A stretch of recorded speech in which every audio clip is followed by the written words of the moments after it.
Hello, students. We've been looking into the life of one of the great saints of India, Guru Nanak Dev Ji, and we also discussed that Guru Nanak Dev Ji was in the line of another tradition of the great saints of India, Gautam Buddha, Vardhaman Mahavir, Adi Shankaracharya, and such saints who did not quite believe in the the kind of godism that we Hindus were about, because you have to understand, you have to give it, you have to compare them, with the faith system they were born. Because interestingly, and Gautam Buddha was born as a Hindu, as I mentioned. Vardhaman Mahavir was born as a Hindu. Guru Nanak Dev Ji was born as a Hindu.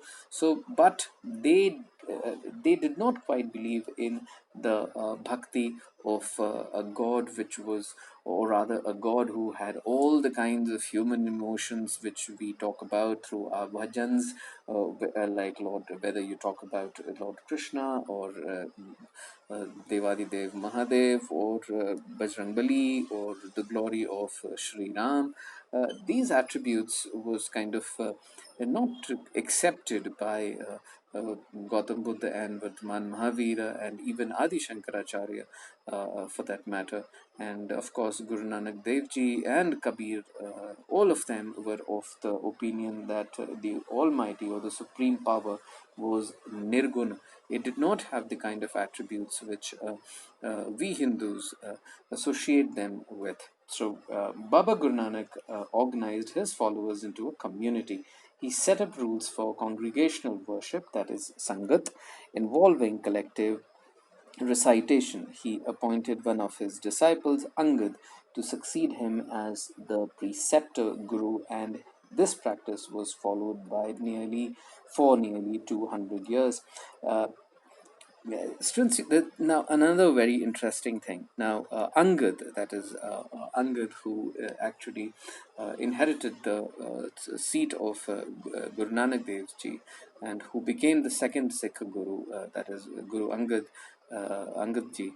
Now, you have to understand that even Angad was a Hindu, naturally, because there was nothing like Sikhism as such. Angad was a Hindu, and it is believed that Angad was a great devotee of goddess Durga, for almost all his life before he was made the second guru of Sikhs by Guru Nanak Dev Ji. So you can understand, how things were at that point in time, and everything that happened after that, whether the comparison would always be made with their Hindu things, their Hindu foundations, because for most of their lives, these people had led the life of a Hindu. Okay, so it appears that Baba Guru Nanak did not wish to establish a new religion, but after his death, his followers consolidated their own practices and distinguished themselves from both Hindus and Muslims. The fifth preceptor, Guru Arjan, compiled Baba Guru Nanak hymns along with those of his four successors and other religious poets like Baba Farid. So, students, as you can understand, it is the same history repeating itself. I have told you when we were discussing and studying the chapter on Gautam Buddha and Vardhaman Mahavir. I told you that as long as they were alive, they only wanted to be known as teachers. They only wanted to be known as spiritual masters if it pleased their disciples, and that is it. They did not want their statues around. They did not want to be known as gods, and definitely they were not at all interested in starting a different religion of their own. They did not want any ism to be attached as a suffix to their teachings. They would be horrified, if they knew that there was something which was known as Buddhism after they were gone, or Jainism after they were gone, or Sikhism after they were gone. Because as long as these people were alive, they were just about, pursuing the truth, Almighty, being busy with themselves, about the secrets of life, secrets of cosmos, secrets of universe. That's all they were interested in, right? And they just wanted the nirgun bhakti, that the devotion, and without any expectation, an absolute devotion and surrender to the Almighty. Now, but once they were gone, naturally their followers and their disciples and their, everyone started making clubs. I would choose to call it definitely their clubs. So Jainism became a different club, Buddhism became another club, Sikhism became another club. Okay, so the fifth preceptor I'm sorry, Ravidas, also known as Raidas and Kabir in the Adi Granth Sahib. Students, you have to understand, Guru Arjan Dev, I think I told you yesterday as well, Guru Arjan Dev compiled Guru Nanak's hymns, and that was the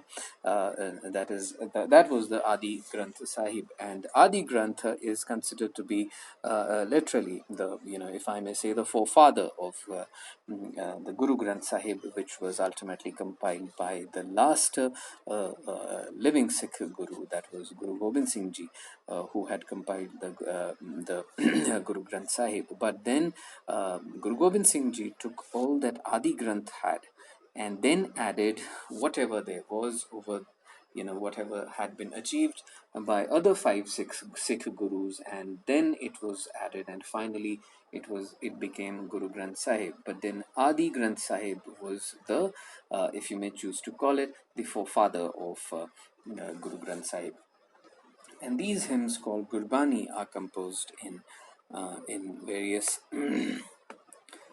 languages. In the late 17th century, the 10th preceptor Guru Gobind Singh Ji included the compositions of the ninth Guru, Guru Tegh Bahadur, and this scripture was called the Guru Granth Sahib.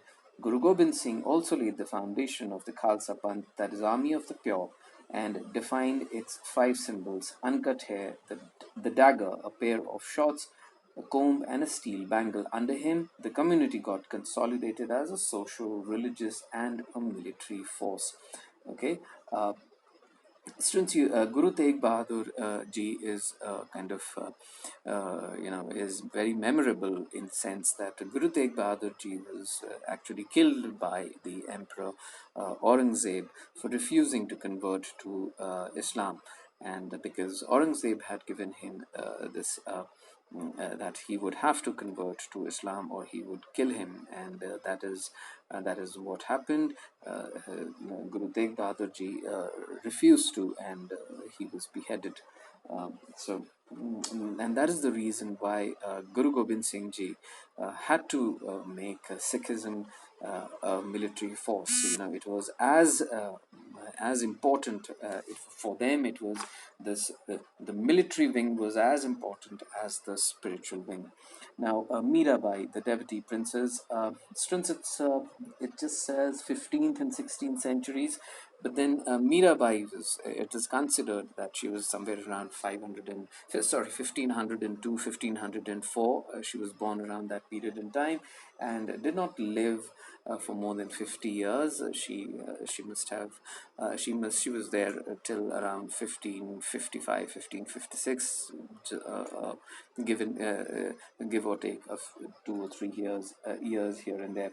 Is perhaps the best known woman poet within the Bhakti tradition. Biographies have been reconstructed primarily from the bhajans attributed to her, which were transmitted orally for centuries. According to these, she was a Rajput princess from Marta in Mewar, who was married against her wishes to the prince of Sisodia clan of Mewar, Rajasthan. She defied her husband and did not submit to the traditional role of wife and mother, instead recognizing Krishna, the avatar of Vishnu, as her lover. Her in-laws tried to poison her, but she escaped from the palace to live as a wandering saint, composing songs that are characterized by intense expression of emotion. According to some traditions, her preceptor was Guru Raidas, a leather worker. जिसको आप और हम मोची कहते हैं.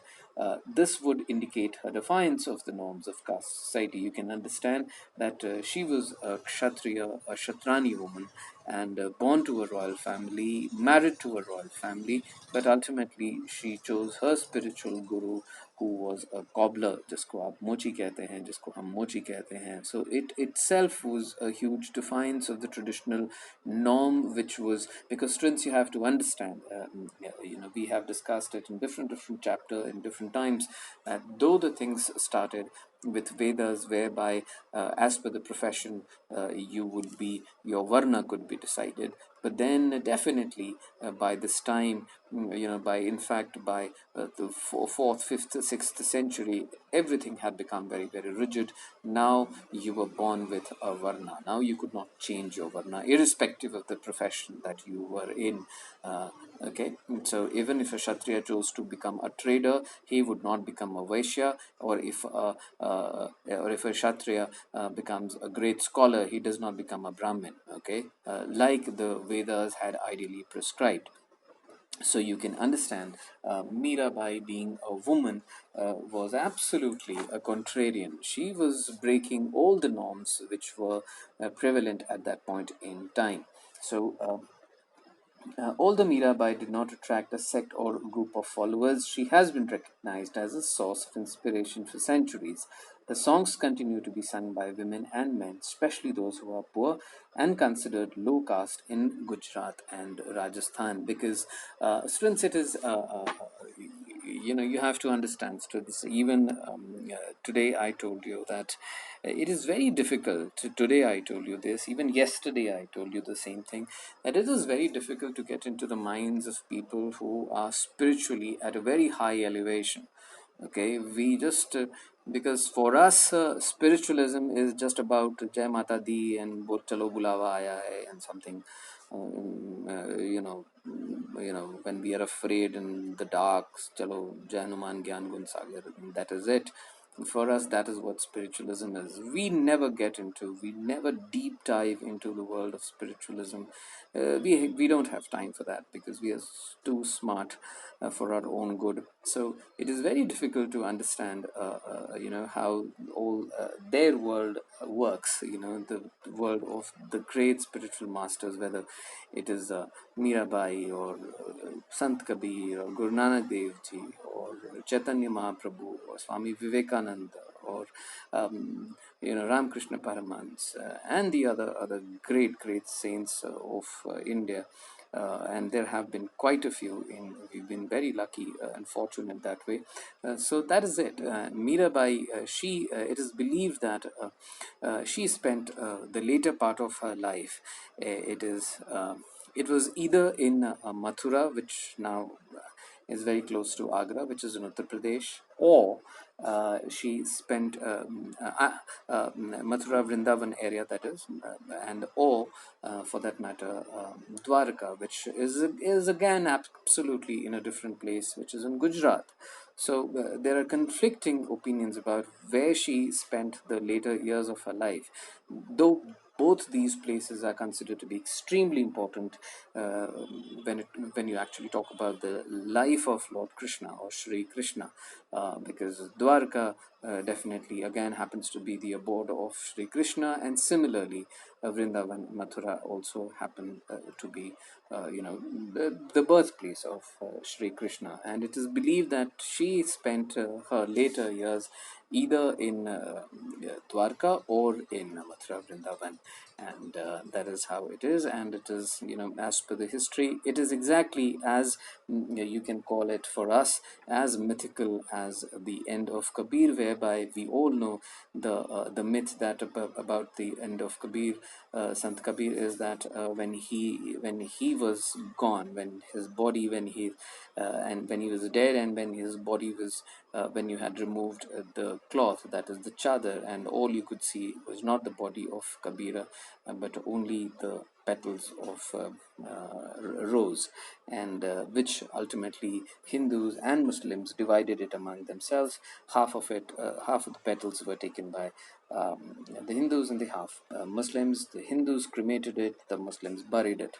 So that is how it was, and it was a similar story with Mirabai, somewhat very similar. It is believed that she just went inside the statue of Lord Krishna. The Lord Krishna's statue just kind of embraced her and she just disappeared. She just disappeared inside the statue of Lord Krishna. Now, whether it happened in Mathura or Dwarka, we don't know. Thank you.